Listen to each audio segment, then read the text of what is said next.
To our venerable brethren, the patriarchs, primates, bishops, and other local ordinaries, enjoying peace and communion with the Apostolic See, our first duty is to spread the name and reign of Christ more widely every day, and to call back the mutinous and the wandering to the bosom of the Church. This has occupied our concern for a long time. For this reason, we never cease to safeguard and multiply pious projects and to support them with the help gathered from the Catholic people. By this means, the powerful light of Christian wisdom is spread among the erring. We did this especially in the 3rd year of our pontificate with the encyclical letter Sancta Dei Civitas, in order to win for the illustrious society, for the propagation of the faith, both greater support and generosity from the faithful.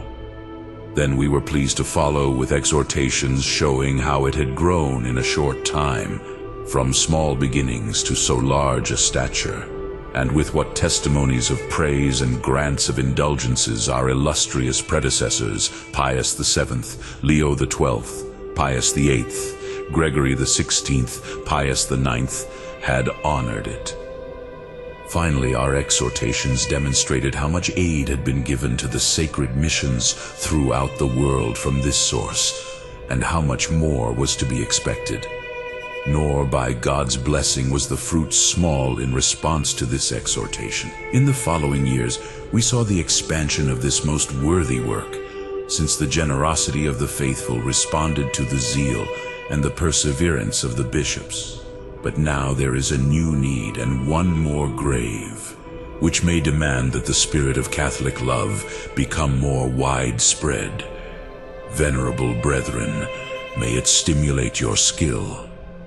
From the Apostolic letter Praeclara, published last June, you know that we invited and urged all nations to the unity of the Christian faith. Thus, through us, the divine promise of one sheepfold and one pastor would be realized. You have learned from our recent apostolic letters concerning the safeguarding of the Eastern rites that we look with special care to the East and its churches, renowned and venerated by many names. From these same letters you have learned the procedures by which, in consultation with the Eastern patriarchs, we have investigated how to bring about more readily the desired end, namely the union of the Roman and Eastern Catholic churches. We do not deny that this goal involves great difficulties. To overcome them, our strength is not sufficient. Nevertheless, we confidently judge that the necessary strength of trust and of constancy is found in God. For He who motivated us to undertake this mission will in His providence certainly supply the strength and the resources to complete it. And this is what we implore from Him, and we exhort all the faithful to also pray earnestly for this. Since the divine help must necessarily be joined with human effort, it is right for us, therefore, to expend special care in seeking and supporting whatever seems to contribute to the end we have in view. To ensure that the Eastern Christians who have seceded will return to the one true Church, it is necessary to provide them with an abundance of holy ministers who, endowed with doctrine and piety, may persuade the others to accept the desired unity. In addition, Catholic wisdom and life must be made known and imparted to them in such a fashion that it will fit their national character congenially. Therefore, houses must be opened wherever expedient for the sacred education of the youth. A sufficient number of high schools should be available, distributed according to population. Their power of exercising each rite may thus be supplied with dignity. Genuine knowledge of religion should be extended to all by making the best literature available. You can easily understand the costs of these and similar ventures. You also understand that the Eastern churches by themselves cannot meet all these expenses. Nor can we ourselves in these hard times offer the help we would like. Suitable aid must be asked principally from the Society for the Propagation of the Faith, which we have just now praised. Its purpose is entirely consonant with what we now have in mind.